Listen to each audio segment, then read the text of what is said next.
Bonjour et bienvenue derrière la main courante. Long time no see comme on dit sur les bords de la Mersey. Si vous nous découvrez aujourd'hui, le site c'est footballcampagne.com et vous pouvez nous suivre sur Twitter @fc_campagne et sur Instagram en suivant footballcampagne tout attaché. Vous pouvez aussi vous abonner au podcast sur votre plateforme préférée. Aujourd'hui, derrière la main courante invite son premier joueur professionnel. Mais est-il plus joueur, ultra ou vice versa ? La question, on lui posera. Niçois de naissance, mais aussi jusque dans la peau avec ses multiples tatouages en référence à sa ville, nous avons rencontré Alexis Bosetti du côté d'Annecy. Promis, j'arrête les rimeries. C'est un joueur atypique avec qui nous avons parlé, connu pour être un des rares ultras à avoir joué pour son club de cœur et de sang. Il a parlé sans filtre de sa carrière sur les terrains et aussi dans les tribunes. Une carrière qui l'a amené de Nice à Laval, en passant par la Norvège et les États-Unis. Et j'avais dit que j'arrêtais les rimeries. Alors, derrière la main courante, épisode 4 avec Alexis Bosetti, c'est parti.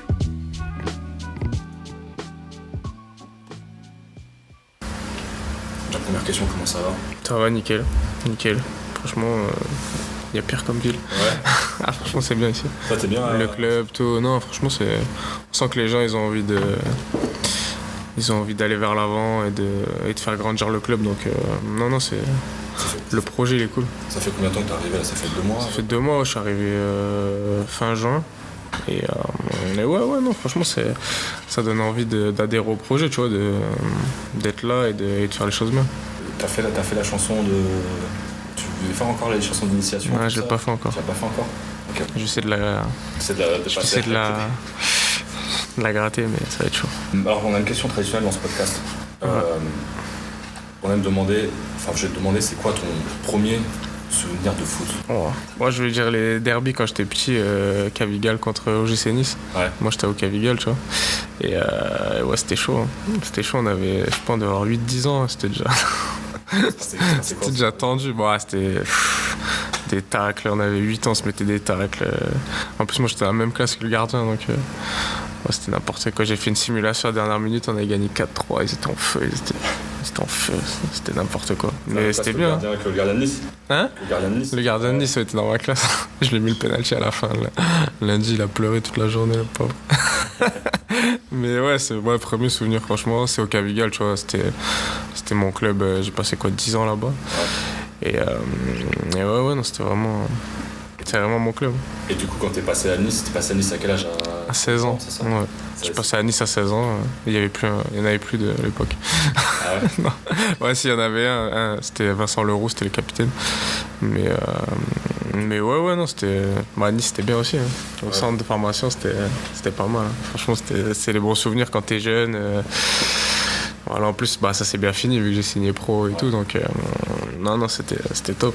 T'as gagné la Gambardella aussi. En plus, on gagne la Gambarde. C'est la finalité du centre, si tu veux, un peu la Gambarde. Après, tout le monde, ceux qui gagnent la Gambarde, en général, la majorité qui signe pro. Donc voilà, c'était la finalité du centre et ça s'est fini. Ouais, c'était magnifique. Franchement, c'était incroyable. Il y avait qui dans ta génération avec toi ? À Nice, moi, il y avait Amavi. Ouais. Il y avait Lucas Rougeau, je sais pas si tu vois qui c'est. Moïse Sen, le gardien. Ouais, Moïse Sen. Après, je pense pas que tu connais. Nîmes Lopez, c'était pas ta génération ? Si, mais il est rentré à la fin, mais il avait 3 ans de moins que nous. Il jouait déjà avec nous, mais il était vraiment très jeune. Il avait, je sais pas s'il avait, on avait 18, 19, il devait avoir 15 ans. Ouais, il avait 15 ans, il est rentré en finale, mais pas longtemps. Comment t'as encore des contacts avec... Nul, ouais, de temps en temps. Ouais. Avec certains d'eux. Ouais, on est tous plus ou moins en contact, avec Instagram maintenant. Ouais. On est tous... les stories et tout, on se voit toujours, on voit toujours ce qu'il fait l'autre, tu vois. Donc non, c'est super génération 93. Sans le club, il avait tout misé sur ça. Il avait tout misé sur nous. Ils avaient jamais gagné la Gambarde Nice. Ouais. Ils avaient tout misé sur notre génération, donc voilà, ils ont réussi, ils ont bien fait. Du coup, autre premier souvenir, mais là c'est ton premier souvenir de stade. Ouais, ma première fois non, mais je pense que mon premier souvenir c'est la montée en Ligue 1, en D1, je pense, c'était en 2002 je crois. Je crois que c'est Nice-Istres et Nice y gagne. Et envahissement du terrain, je me retrouve sur le terrain avec mon père et tout. Et ouais, je pense que c'est mes premiers souvenirs. Après j'étais un peu trop jeune. Mais ouais, c'est là que j'ai commencé à aller au stade. Je suis 93, mes premiers souvenirs, ouais, ça doit être l'année de la montée, tu vois. Ouais, l'année où Nice y monte, c'est vraiment les premiers trucs que je me rappelle. C'est ton père qui t'a emmené ? Ouais, Non, ouais, c'est mon père qui m'a amené au stade. Il y allait déjà, lui, à la base Mon père, ouais, il y allait depuis toujours. Il est toujours à Nice, franchement. Ouais, les jeunes un peu qui aiment le foot, ils allaient au stade. Hein. Ouais. Donc, ouais, mon père, il allait au stade. Et voilà, moi, petit à petit, après, j'y suis allé. Et voilà, j'ai pris goût à ça. Et maintenant, tu peux plus t'en sortir. Ouais. Comment tu faisais. T'as commencé à faire des déplacements tôt ou Mon premier déplacement, c'est 2009. Je suis allé à Sochaux. Bah, vrai, parce qu'après, je suis allé à Marseille en 2003. Ouais. Mais j'avais 10 ans. Je suis à Marseille, je l'ai fait tout le temps. Monaco, je les ai fait tout le temps. Et mon premier vrai déplacement, c'est Sochaux en novembre 2009, je crois. On avait perdu, bien sûr. C'est quoi que t'aimes dans le fait d'aller au stade, enfin, en tout cas même Bah, c'est d'être avec mes potes, passer des moments avec mes collègues, délirer, tu vois. Enfin, bah, après, c'est un délire, il n'y a pas tout le monde qui comprend. Ça plaît pas à tout le monde. Ouais. Faire des heures de voiture, de bus pour aller voir. Plus à l'époque, Nice, c'était pas la folie, mais nous, c'était, tu vois, le fait de représenter notre ville, notre groupe un peu partout, quoi. Donc, mais non, c'était bien, mais j'en fais encore. Hein. Je suis allé à Lyon quand, là, l'année dernière, avant le Covid, tu vois. Nice, ils sont allés jouer à Lyon. Moi, j'étais en vacances des États-Unis. Quand j'étais aux États-Unis, je suis rentré en vacances en novembre-décembre. Je suis monté à Lyon avec mes collègues. Et après, j'ai bougé un peu avec Valence et je suis allé à Amsterdam avec Valence en Champions League. Et avec l'Inter aussi, je bouge de temps en temps. Mais c'est parce qu'il y a des. Ouais. Nice sont jumelés avec Valence et l'Inter. Donc moi, des fois, ça m'arrive de bouger avec Valence ou l'Inter. Même Lille, des fois. Peut-être Nancy. Ah ouais? Ouais, de temps en temps, Nancy. Il y a aussi des connexions avec ces clubs-là? Lille, Nancy, Valence, Inter pour Nice. Ah, c'est marrant ça, je savais pas. Imperia, c'est un petit club italien de 4e division. Imperia, c'est à côté. Ok. Mais ouais, Nice, on est pas mal jumelés. Et ouais, je suis allé à Amsterdam avec Valence, putain, c'était bien. On est parti 3 jours avec des collègues. Et les Valenciens, ils nous ont rejoints. C'est quoi le stade qui t'a le plus impressionné en dehors de Nice? Franchement, je suis allé en Algérie, c'était incroyable. Ah ouais? Ouais. On est allé à Constantine avec Nice en match amical, c'était abusé. Franchement, il y a une c'était. grosse réputation là. Ouais, c'était incroyable. On a joué à 23h, le stade il y avait 70 000 personnes, match amical. C'était la folie. Franchement, c'était incroyable. C'était ma première année, en plus je venais d'arriver en pro. On va jouer en amical là-bas en Algérie, c'était ouf. Après, on est allé à Chypre avec Nice en Coupe d'Europe. Après en France, il y en a. Avec Nice, il y a les derbies à Bastia. Il y a une fois, je suis allé au Vélodrome, je crois que c'était le deuxième match où ils avaient le nouveau stade. Ils faisaient les 30 ans du Commando Ultra, il y avait du monde aussi. Et Saint-Etienne aussi, c'est pas. Saint-Etienne aussi. Après, le nouveau stade de Lyon, c'est pas ouf. Le nouveau stade de Bordeaux, pareil, c'est pas. On était il y a pas longtemps. C'est pas. La défaite contre Clermont. Ouais, c'est pas ouf un peu Bordeaux. Après, il y a qui Nantes, j'ai fait pas mal de fois. Après, je suis pas allé à Lens, je les ai joués une fois, mais ils étaient à Amiens. Après, Lille, je trouve le stade un peu triste. Par exemple, d'être passé du Ray à l'Alliance Riviera, Ouais. ça Bah. fait. Alors, je sais que t'étais le premier à marquer, enfin t'as pas été le premier, t'as marqué. Ouais, j'ai marqué dans le premier match. Après, au Ray, j'ai jamais marqué. Mais ouais, après c'est particulier. Après, je pense que le club, ils avaient besoin de ça pour grandir à un moment donné. Ça faisait des années qu'on parlait d'un nouveau stade. Mais c'est sûr que le Ray, voilà, ça a été dur de tourner la page. C'est encore compliqué pour beaucoup d'entre nous qui préféraient, qui préféraient, parce que ça n'a rien à voir, mais tu vois, qui aimaient l'ambiance de ce stade, de ce qui ont vécu, il y en a qui ont vécu, je sais pas, 20 ans un week-end sur deux là-haut, plus la semaine, préparer des tifos, le local il était là-haut, donc tu vois, il y en a qui ont passé quasiment, je sais pas, 10-15 ans de leur vie là-haut, donc c'est sûr que de changer ça a été compliqué, mais voilà, petit à petit, ils essayent de se réapproprier le nouveau stade, même si c'est pas facile parce qu'il est vraiment grand. Et voilà, non, après l'ambiance à Nice elle était bien, on l'a vu ça dimanche, ça c'est pas mal. On va pas poser de questions là-dessus. J'ai une question, moi, du coup, quand tu vas voir des matchs en tant que supporter, Ouais. est-ce que ça t'est arrivé parfois d'être en virage avec les supporters et que les gens te reconnaissent? Oui, à Nice, oui, tout le temps. Ouais, à Nice, je suis avec tous mes amis, donc moi je passe le match avec mes collègues, mais oui, à Nice, tout le monde me connaît, c'est sûr. Et la réaction des gens, c'est quoi? Ouais, franchement, ils ont l'habitude, ils font même pas attention, je pense. Il y en a qui sont contents, il y en a, voilà. Après, moi, je passe le match avec mes collègues, je calcule pas, mais je fais pas. quand je rentre dans la tribune, tu vois, je suis pas joueur de foot, tu vois, je suis là avec mes collègues et ça s'arrête. Voilà, c'est tout. C'est pas, ça change pas comme j'étais il y a 10 ans, 15 ans quand j'allais au stade à aujourd'hui, parce que maintenant je suis joueur. Pour moi, ça change pas grand chose, tu vois. Mais dans le sens inverse, je me demandais. Je fais un peu plus attention, juste. Tu fais un peu plus attention. Dans le sens inverse, comment c'est perçu par les joueurs avec qui tu joues, notamment quand tu étais à Nice? Bah, ça les faisait rire un peu à Nice, ils comprennent. Ça les faisait rire. Après, il y a des moments où c'était un peu tendu, quand on n'avait pas les bons résultats, c'était un peu chaud. Voilà, après, à un moment donné, c'était un peu délicat pour moi, parce qu'il y a eu des histoires un peu avec des joueurs, entre joueurs et supporters, donc c'était un peu dur pour moi d'être. Pas au milieu, mais tu vois, d'être là et je me disais peut-être qu'ils pensent que je suis de leur côté, et puis d'autres qui me disent peut-être que je suis du côté des autres, tu vois, donc c'était une période un peu compliquée, mais au final, j'ai jamais eu de vrais problèmes, tu vois, avec ça, même si je pense qu'à des moments, ça m'a un peu desservi un peu à Nice à certains moments, mais voilà, ça fait partie de moi et c'est comme ça. Complètement, mais c'est justement ce que je me disais, tu vois, même tu vois, quand on est supporter, on est toujours un élu, on fait toujours des théories sur les joueurs, tu vois, enfin on pense que les joueurs sont des machines, tu vois, un peu aussi, tu vois, on se dit, ouais, vous êtes pro, et vous devez être capable de faire des trucs machin, et justement, est-ce que des fois, toi tes potes, ils venaient pas te voir en te disant, mais demander des trucs, pourquoi un tel. Oui, bah oui, non, bah c'est sûr, mais bon. Après, ça va faire la part des choses, moi. Je leur disais. Je sais même plus ce que je leur disais, mais ouais, ça m'est arrivé. Mais après, je voulais pas me retrouver en porte-à-faux avec le groupe ou en porte-à-faux avec l'autre groupe, tu vois. Donc, j'essayais de faire la part des choses, d'être un peu au milieu, d'essayer de tempérer un peu quand c'était un peu chaud. Et voilà, mais après, il y a eu des moments où c'était top. La première année, on finit 4e, c'était la folie. La dernière année, après, je joue un peu moins la dernière année quand il y avait Mario et tout, mais voilà, c'était pareil, c'était la folie. Donc voilà, il y a eu des moments vraiment, c'était top. Et il y a eu des moments, voilà, dans les 2 années où on a joué le maintien, c'était un peu plus compliqué, mais c'est la vie. Hein. Mais je me demandais, pour revenir un peu à l'époque où tu étais déjà au centre de formation à Nice et tout ça, est-ce que quand tu étais au centre de formation, tu allais au stade aussi? Non. Il n'y avait pas de problème avec ça, le club n'avait pas de problème avec ça en fait? Non, après une fois je suis allé au Mans. Je suis allé au Mans voir Nice et en fait c'est le directeur du centre qui venait de reprendre l'équipe première et il m'a vu au Mans, tu vois. Ah ouais? Et au final, il avait pas mal pris. Il m'avait même cité un exemple une fois devant le groupe. C'était René Marciglia? C'était Marciglia, ouais, c'était René. Et voilà, non, ils l'ont pas mal pris. Après, ils le savaient. Quand je vais à Sochaux, c'est parce que je suis blessé, tu vois, parce qu'en fait, c'était le samedi et nous, en jeune, on jouait le dimanche. Donc, je pouvais faire les déplacements que quand j'avais pas de match ou quand j'étais blessé ou des conneries comme ça, tu vois, ou qu'on jouait pas, quoi.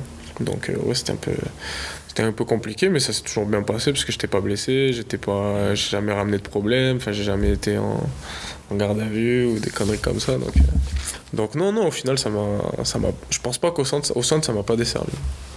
Et cette question, là, tu te l'as posée, je pense, un paquet de fois, mais qu'est-ce que ça fait de devenir un supporter et et de passer après, déjà en plus pour l'équipe? Franchement, moi, ça s'est fait un peu tout seul. Au début, je sais pas, tu penses pas trop, mais c'est la folie. Je pense pas que ça soit déjà arrivé à quelqu'un d'être vraiment, tu vois, y en a qui sont fans d'une équipe et qui jouent après pour cette équipe, mais de faire les déplacements, d'être dans le groupe, d'être vraiment présent dans des trucs vraiment ultra, tu vois. Donc, je pense pas que ça soit arrivé vraiment à d'autres, parce que c'est vraiment dur de réussir à être sérieux dans un monde comme ça, tu vois. C'est compliqué, parce qu'il y a pas mal d'alcool, il y a pas mal de drogue, il y a pas mal de... je pense que c'est pas facile de faire la part de réussir à rester en dehors de ça, tu vois. Ouais. Donc voilà, non, j'ai réussi à... Parce que voilà, je pense que j'avais vraiment envie de le faire. C'était vraiment mon rêve. Je pense qu'après, ça m'a desservi, mais je pense que j'ai réalisé un peu mes rêves un peu trop tôt, tu vois. Ouais. Et qu'après, j'avais plus forcément d'objectifs, de réels objectifs, tu vois, qui me faisaient vraiment bander. Moi, mon rêve, c'était de jouer au Ré, j'ai réussi, c'était de gagner un trophée avec Nice.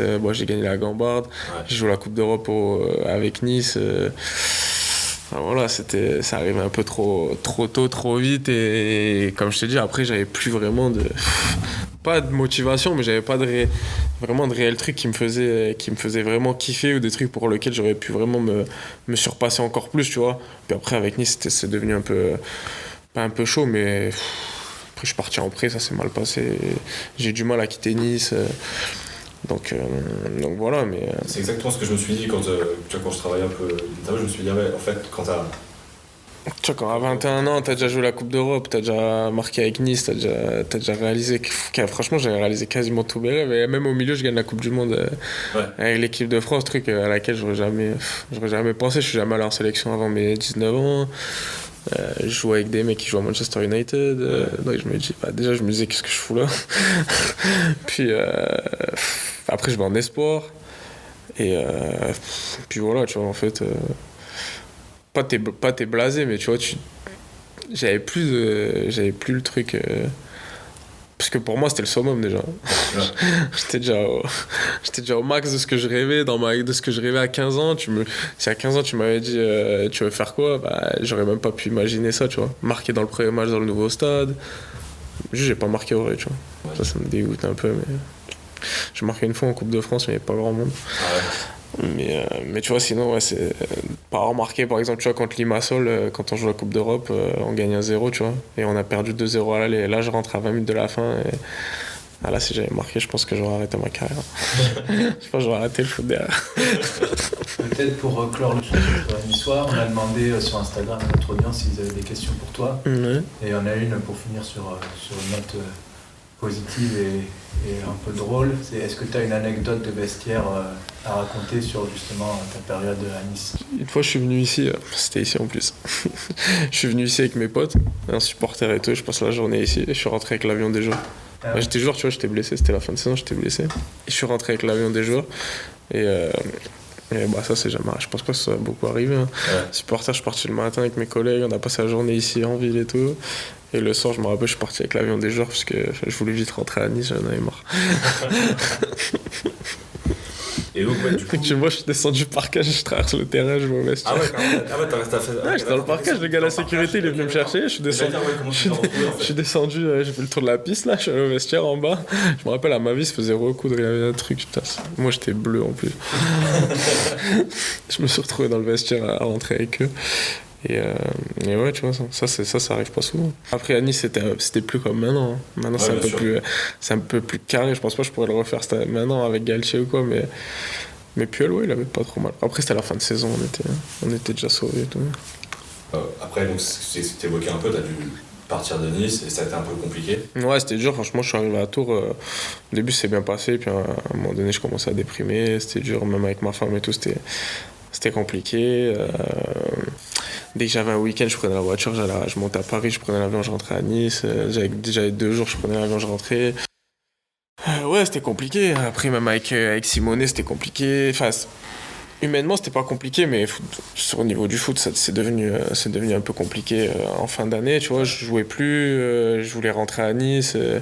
Pléa, il s'était blessé, donc je me suis dit peut-être que je vais pouvoir rentrer. Au final, moi, c'était un peu tendu avec Puel. Il y avait son petit, le fils qui poussait, tu vois, il jouait attaquant, il poussait un peu. Donc je pense qu'à un moment donné, c'était un peu... je pense que, bon, après, il a pas voulu... Voilà, j'étais parti en prêt. Pour lui, j'étais parti pour la saison. Donc il avait son plan de la saison. Et je rentrais pas dedans. Donc en plus, moi, je jouais plus trop à Tours. Donc pourquoi me faire revenir en Ligue 1 alors que je jouais plus en Ligue 2 c'était compliqué. Je me retrouve en Norvège. Justement, j'ai une question par rapport à la Norvège. Je sais que c'est pas très bien passé. Ouais. De mémoire, j'avais lu des articles. Mais ça a dû être un changement à côté de Nice. Ouais, c'était chaud. Bah, c'était chaud, ouais. Franchement, c'était la pire période. Hein. J'étais dégoûté. J'appelais les gens du staff de Nice. J'appelais les gens du club et tout. Je leur disais, j'en peux plus et tout. Je leur ai dit, je vais rentrer parce que j'en ai marre et tout. Qu'est-ce qui s'est pas bien passé là-bas? Il y avait un problème avec la langue aussi? Ouais, il y avait un problème avec... Bah, déjà, je parlais pas du tout... Enfin, pas du tout. Je parlais anglais, mais d'école, tu vois. Ouais. Et encore, je suis pas allé trop longtemps à l'école, donc c'était pas... Même si les langues, je suis plutôt pas mal, tu vois. Mais en fait, quand j'arrive, en fait, j'ai l'impression qu'il y a tout qui s'est mal passé dès que j'arrive. Ouais, franchement, ouais, il y a tout qui s'est mal passé. J'arrive. Encore les matchs amicaux, ça allait, je jouais. En plus, j'ai marqué et tout. Puis puis, encore même, mon premier match amical, je rate un penalty. J'ai dit, wow, qu'est-ce qui se passe? Je dis, bon, ok, passe. Donc, je fais le match amicaux, je marque deux buts, je crois. Deux ou trois buts dans les matchs amicaux. Et il arrive la première journée, là, le coach, il me dit, il y a mes parents qui viennent et tout. Et là, il me dit, ouais, tu vas pas être dans le groupe, tu vas regarder comment ça se joue en Norvège et tout le championnat.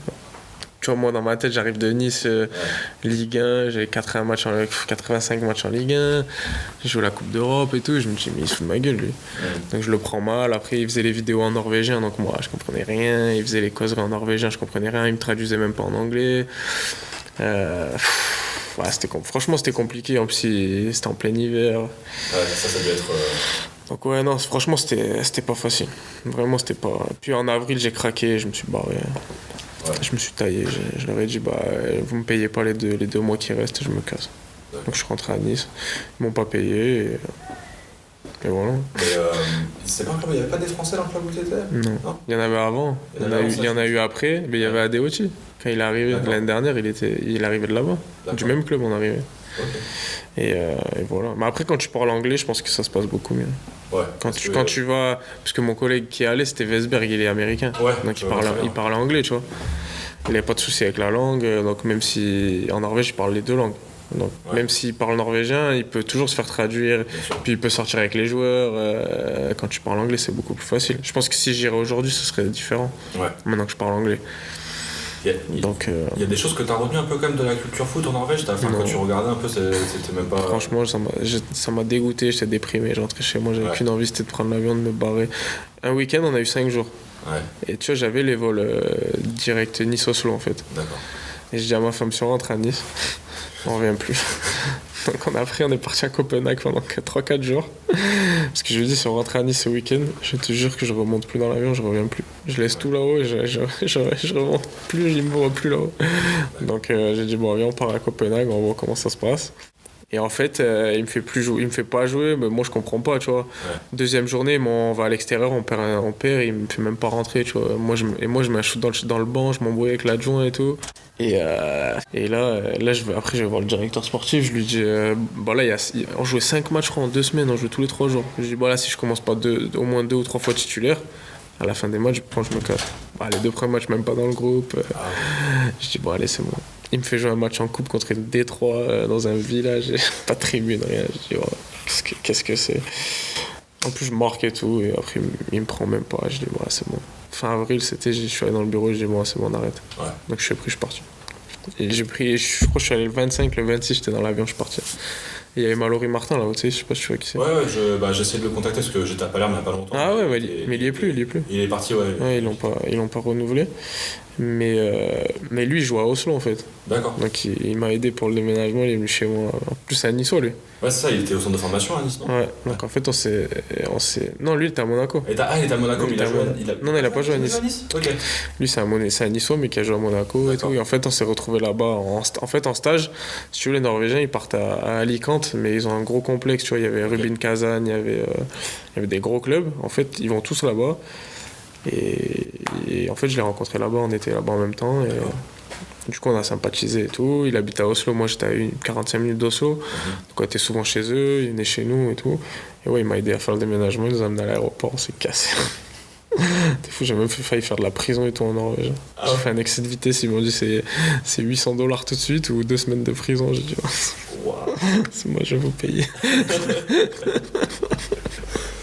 Mais en parlant, tu parles de dollars, après t'es parti, t'as fait Laval, mais... Après je suis rentré à Nice une saison. T'as fait une saison à Nice? Ouais, après je rentrais de près, je suis rentré à Nice l'année avec Mario et tout. Ok. Donc là c'était avec Fav, je rentre à Nice et j'apprends que Puel au final il reste pas, tu vois. Donc je me dis c'est cool, ça va être bien, les cartes elles vont être redistribuées et tout, donc je me prépare à faire une putain de grosse prépa. Et premier match, je fais une passe D contre le Servette, après je marque contre Toulouse, et après il me fait plus jouer Fav. Fabre, il me fait plus jouer, il m'explique que je suis 7ème attaquant, que Mario et Belanda, il y a Mario et Belanda qui arrivent en fin de mercato. Ouais. Donc je joue pas trop, il me donne une mi-temps en Europa League. Ouais. En plus je marque. Et derrière, fin janvier, donc je pars pas, tu vois. À 23h30, mon agent il m'appelle, il me dit ouais, il y avait un attaquant à Amiens, il devait partir en Angleterre. Il me dit ouais, si l'attaquant il part, bah, tu te barres direct, tu signes à Amiens. Tu sais, il restait une demi-heure de mercato. Donc moi j'étais là, je dis bon, bah, on attend et tout. Au final, il part pas. Donc je reste à Nice. Nice, ils sont derniers en réserve, tu vois, ils sont derniers en CFA avec 6 points de retard. En bref, ils sont à la ramasse. Ils me disent ouais, faudrait que tu sauves la CFA. Donc bah, moi, comme je suis gentil, je dis bon, bah d'accord. T'avais des bonnes stats sur cette deuxième partie de saison en plus. Bah ouais, en CFA, on a sauvé la CFA, on a fini, même à la dernière journée, on était déjà sauvés. Et moi, je mets 12 buts et je fais 5 ou 6 passés, tu vois, en même pas 4 mois. Donc ouais, ça se passe bien. Au final, dernière journée, on va à Lyon. Le coach, il me prend, tu vois. Dernière journée à Lyon. Je dis, bah, il va me faire rentrer. En plus, moi, fatalité, mon premier match, c'était à Lyon avec Nice. Ouais. Je dis, bah, il va me faire rentrer et tout. Puis dernier changement, il me fait pas rentrer. Là, j'étais comme un fou. Je dis, bah, allez, c'est bon. T'es en fin de contrat à ce moment-là? Ouais, j'étais en fin de contrat. Et après, en fait, je reste au chômage, mais je m'entraîne avec Nice toujours, tu vois. Je m'entraîne avec la réserve pour rester en forme. Et le directeur du centre de Nice, tu sais, Manu Pires, il est adjoint à Laval.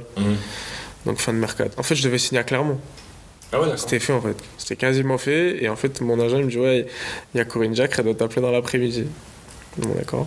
Et après, c'est bon, tu montes à Clermont, tu signes et tout. Tout est vu avec le président, c'est qui? Ah, il s'appelait. Ça m'énerve. C'est pas Claude Michy, un truc comme ça? Ouais, je crois. Je crois que c'était il ça. me dit bah tout est calé avec le président. Il manque juste que Corinne Jacques t'appelle et. Au final, il m'a jamais appelé. 3 jours après, mon agent il me dit bah non, au final, non, Corinne Jacques a pas. Elle a eu des mauvais échos de toi, apparemment. Je pense qu'à Tours, ils m'ont défoncé. Ouais. Et voilà, au final, je me retrouve jusqu'à fin août. J'avais des trucs un peu dans les pays de l'Est et tout. Mais j'avais New York, mais ils me proposaient juste 6 mois. Donc c'était un peu galère. Ma femme, elle était enceinte et tout. Au final, on se retrouve à Laval avec Manu Pires, avec le coach Nobilo. Il y avait Scara et tout. Tu sais, moi, je connais Scara et tout. Au final, je vais là-bas et franchement, je me régale. Je passe une putain d'année. Laval, la ville, c'est pas la folie, mais j'ai réussi à apprécier et tout. Et on s'est régalé. Et après, on change de coach et la saison est un peu plus compliquée. Je me blesse.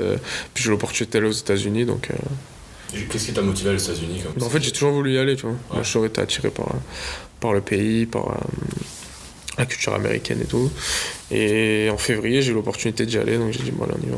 Et du coup, peut-être tu parlais t'as failli aller à New York, mais finalement, tu te retrouves à Oklahoma, ouais, en D2. Complètement. Ouais, différent, mais après, il s'est passé 1 an et demi. En MLS, en début de saison, il cherchait plus des joueurs un peu de Ligue 1, Ligue 2, tu vois. Moi, j'étais en national, donc c'était un peu plus compliqué. Et après Nice, j'étais en Ligue 1, donc c'était plus facile pour moi de trouver une MLS.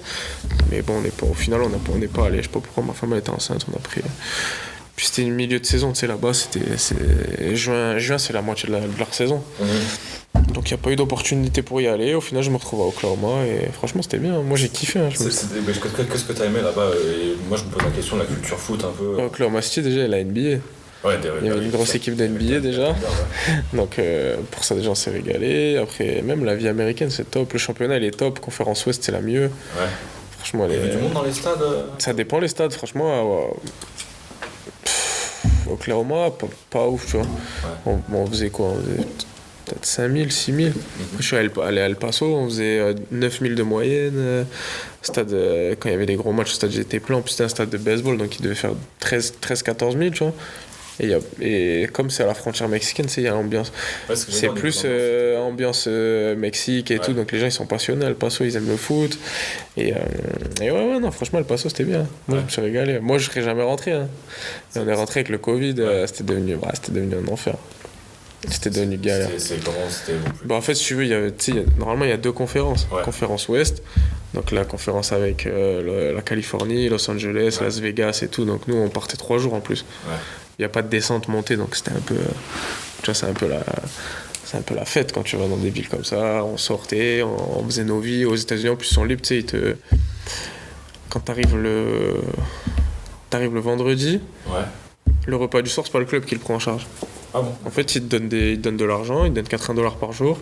Donc 3 jours, ils te donnent 260, $250, une connerie comme ça. Et ils te disent, le repas du vendredi, c'est pour vous. Nous, on prend en charge le petit-déj du samedi, le repas du samedi midi. Samedi soir, c'est pour vous, et dimanche matin, le petit-déj, c'est pour vous.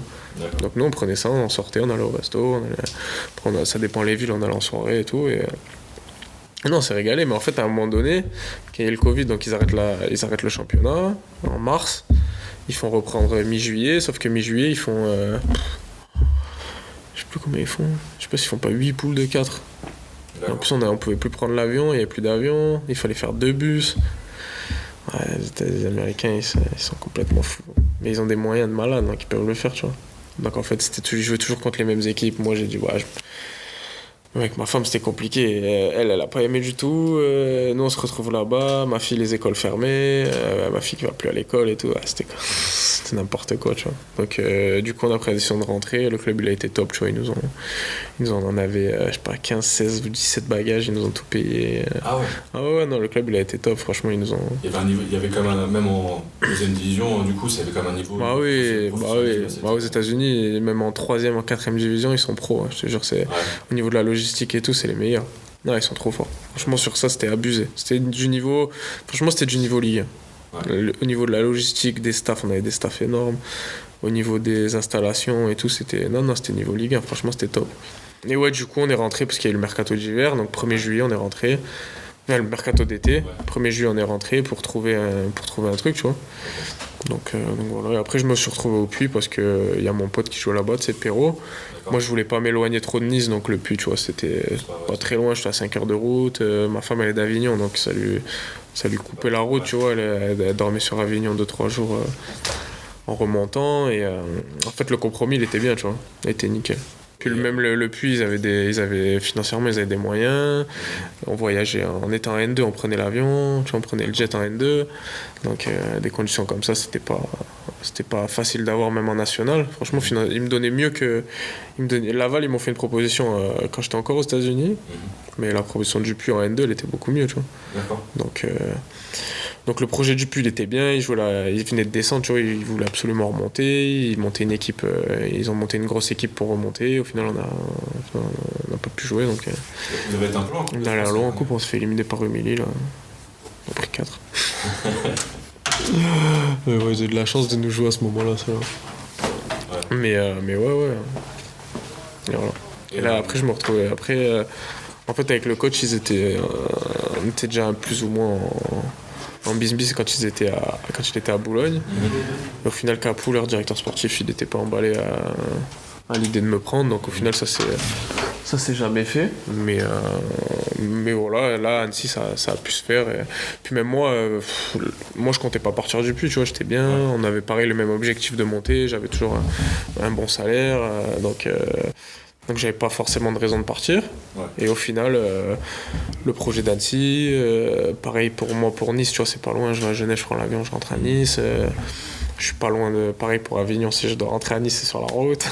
Tu vois, je serais pas allé jouer n'importe où en national, dans les clubs en Bretagne ou dans des clubs dans le Nord et tout. Tu vois, j'y serais pas allé, tu vois. Ouais, j'y serais pas allé. Même si c'était de la nationale et que voilà, je serais resté au Puy. Mais le projet d'Annecy, même la ville et tout, au niveau familial, tu vois, c'est un tout qui m'a fait venir ici, vraiment, tu vois.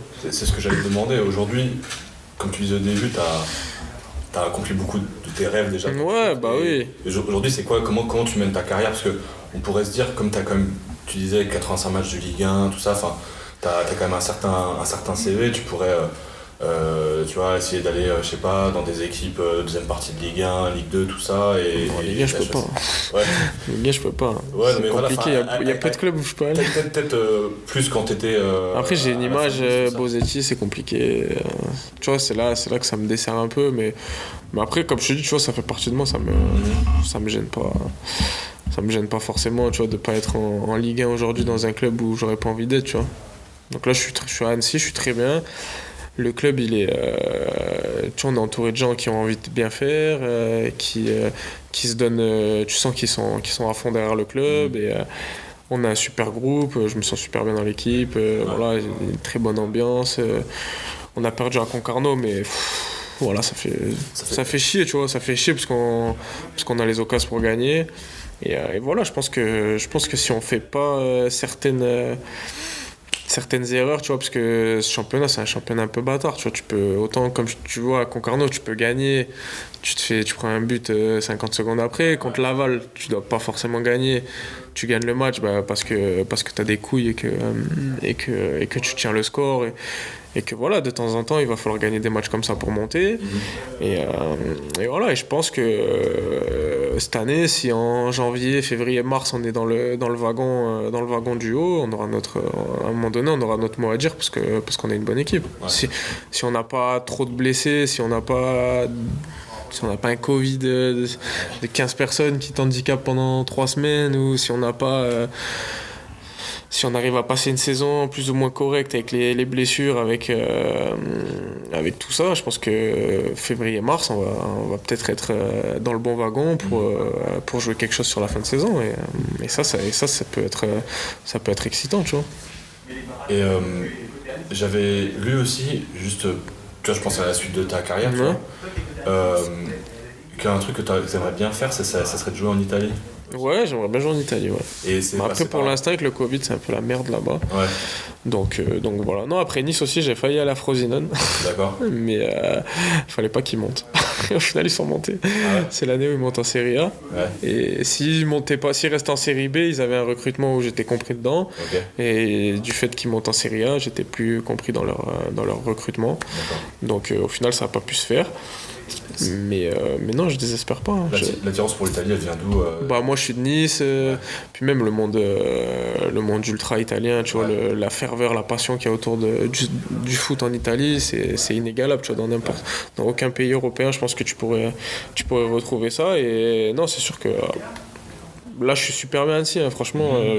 Depuis que je suis là, je me vois plus, j'y pense moins, tu vois. Ouais, bien sûr, puis quand je vois le Covid, comment ça se passe en Italie, c'est un peu chaud dans le monde au niveau des tribunes et tout. Mais c'est vrai que quand j'étais à Laval, que je voyais des matchs de 3e division, même 4e division, dans des stades de 15 000 avec des virages incroyables, tu vois, je me disais, putain, ça fait quand même...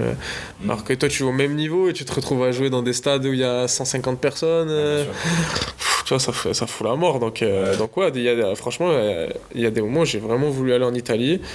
Mais c'est un peu compliqué d'aller en Italie parce qu'ils prennent beaucoup de joueurs des pays de l'Est, ils travaillent beaucoup avec les mêmes agents, donc c'est un peu compliqué, mais on verra, pourquoi pas plus tard, mais aujourd'hui non, aujourd'hui ça se passe ici, ça se passe super bien, mais bon, pourquoi pas un jour, mais j'espère vraiment qu'on puisse monter en Ligue 2 avec Annecy et faire des bonnes saisons, parce que je pense vraiment qu'il y a de quoi faire ici. Vraiment. Merci à toi. Pas trop. On remercie Alexis Bosetti et le FC Annecy pour leur disponibilité et on leur souhaite bon courage pour la suite de la saison. Quant à nous, on se retrouve dans un prochain épisode de Derrière la main courante qui arrivera, et non, pas de date bien évidemment, vous nous connaissez un peu, on aime bien être rare, car c'est comme ça que vous nous aimez.